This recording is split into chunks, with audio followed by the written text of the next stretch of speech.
নবী, আপনার নাম শুনে যে ব্যক্তি আপনার উপর দুরূদ পড়ে না তার ধ্বংস। আপনি বলেন আমিন। আমি বলেছি আমিন।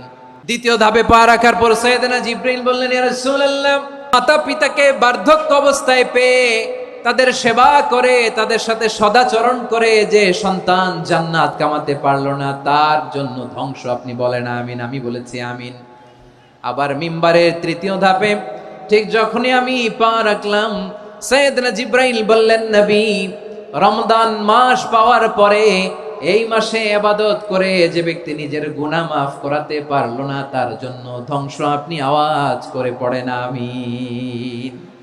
কত বড় ধমক, কত বড় ওয়ার্নিং দেখছেন! যে রমাদান পেয়েছে কিন্তু রমাদানের ইবাদত করার মধ্য দিয়ে সে নিজেকে জাহান্নাম থেকে মুক্ত বানাতে পারলো না, তার উপর আল্লাহ লানত, তার জন্য ধ্বংস। সাইয়েদনা জিবরাইল বলেছেন আমিন, স্বয়ং বিশ্বনবীও বলেছেন আমিন। আওয়াজ করে পড়েন নাউযুবিল্লাহ।